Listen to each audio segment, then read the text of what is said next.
everybody, and welcome back to Jurassic Studios, here with a new video to discuss if T-Rex had feathers or not. In my opinion, this stuff could be true or false. It is my opinion.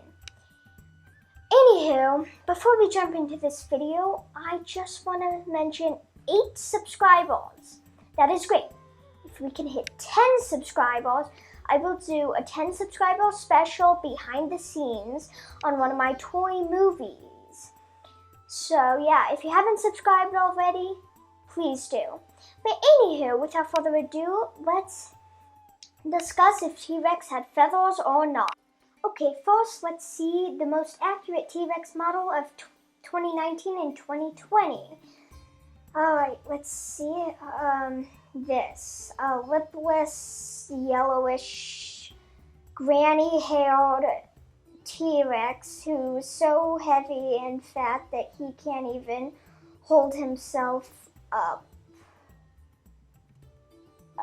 Okay, so let's see why scientists think T-Rex had feathers. People kind of thought T-Rex might have had feathers when they discovered Dylon, a small early Tyrannosaurus relative. Dylon did have feathers, or some sort of proto-feathers, as they'd say, so people assumed that T-Rex might have been the same. However, Dylon was much smaller than T-Rex, at only around 5 to 6 feet long, and only like 24 pounds, making it much smaller than the mighty tyrant.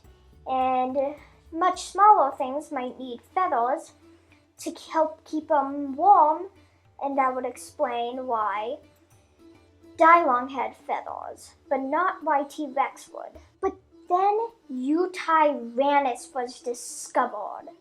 Eutyrannus is another tyrannosaur that lived earlier than T-Rex. However, he was 30 feet long and about 3,100 pounds. This is definitely larger than Dylon, and it made scientists think that T-Rex would have similar plumage as Eutyrannus did because they were similar sizes. Okay, so ever since the discovery of Eutyrannus, this is how T-Rex looks right now, right back then. But there are 3 problems with this. Number 1, the T-Rex would overheat most likely and die because of the amount of feathers.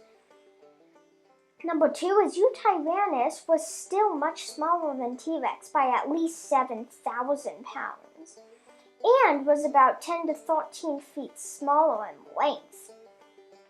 And of course, number 3 would be Eutyrannus lived in China, which was most likely much colder, more cooler than America at that time, especially during where T-Rex lived. So Eutyrannus probably adapted to having those feathers because of the climate, and T-Rex probably wouldn't need it because his climate was different. Even more, skin fragments of T-Rexes were being found. So then Saurian decided to make a redesign of the T-Rex, and in my opinion, it still is the most accurate T-Rex ever reconstructed. The lips and the no feather part and the low belly, everything about this seems accurate to my knowledge. But then people thought that T-Rex had feathers on the neck now. Let me discuss why I think that's not so true. I honestly don't think that's so accurate because, first of all, they found skin fragments on the neck of a tyrannosaur or Tyrannosaurus itself. I think on the side, but still that would only mean the top of its neck would have feathers. And then if that part is the only part that had feathers, why? You might argue, we have hair on our head to protect our skull, but we also have hair on our arms and other parts of our body, and T-Rex, that would also equal feathers on his body, which we now know he didn't have. So why did he have those feathers? Well, some scientists suggest that T-Rex had feathers for display, and that one could be a possibility, but I'm not so sure because, well, he would have to hunt, and we do know he was a hunter and not just a scavenger. So he wouldn't have very colorful, well, feathers. He wouldn't have pretty feathers, so that wouldn't be so beautiful to impress females or try to be dominant over the other T-Rex. And we know that dinosaurs aren't colorblind, so they'd be able to see the brightly colored feathers and give away the T-Rex's hiding area. However, people from BBC, I think, came up with their accurate T-Rex, which has these quill-like feathers, and they're black with a gray body. And that's a bit more accurate, but it wouldn't be for display because, yet again, it's just dual, and there is, yet again, no reason for him to have those feathers. Well, personally, in my opinion, the females would be some sort of dark color, while the males would be maybe a green, kind of like the bull Rex from Jurassic Park. I know Jurassic Park is inaccurate, but I feel like they got it spot on with the whole, the males are more vibrant, but yet again still dual.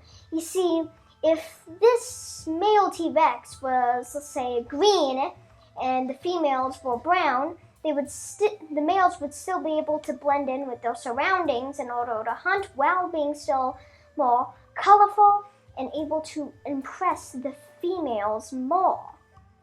But yet again, that's just my theory, and I feel like it might be pretty plausible. So in conclusion, I do not believe subadult and adult T-Rexes had feathers, although I do believe the baby and juvenile T-Rexes did. I do believe Eutyrannus and the possible Nanotyrannus had feathers, and maybe other ones I can't pronounce, but I think T-Rex, the Spletosaurus, Gorgosaurus, Tarbosaurus, Albertosaurus, and a few others did not have feathers because they were just so big they really didn't need them. I just feel like even for display they still wouldn't need them. And that is why I believe that most Tyrannosaurs, including T-Rex, did not have feathers. But what do you think?